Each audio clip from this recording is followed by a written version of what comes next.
the weekend for me had sort of little to do with the Sweatlodge itself, and had more to do with the process work in the yoga and all the work with Steve and Talia that we did along the way. And the Sweatlodge was still powerful and wonderful, but it was really the whole totality of the weekend that had huge meaning for me. I was really needing some strength at that point in my life, and I was feeling really discombobulated and all over the place. And I think what it did was it started to bring me to my center.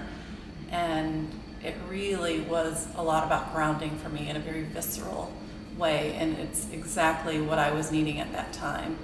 But it was also, there was some process work that helped me understand a lot more about the challenges in my life and the patterns in my life.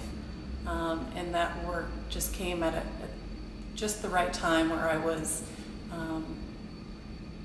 really getting in touch with those things that have created patterns, negative patterns.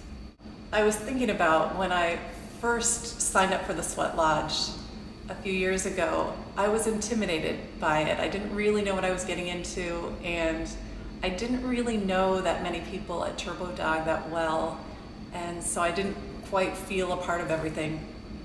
And what I found was that what came out of that was this really great connection with people that are all really interesting, cool people, and you're connecting in a way that's much different from the way you connect with people in your regular lives.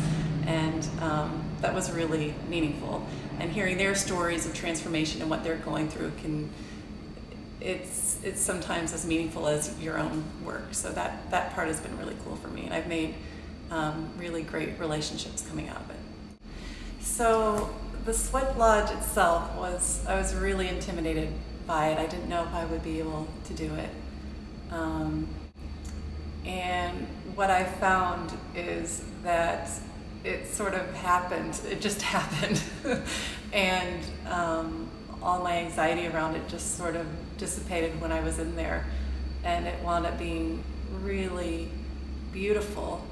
And if I recall, when we stepped out of the Sweatlodge, we learned that we'd been in there for something like 3 hours, which was mind-blowing. I mean, it felt like it was about 20 minutes.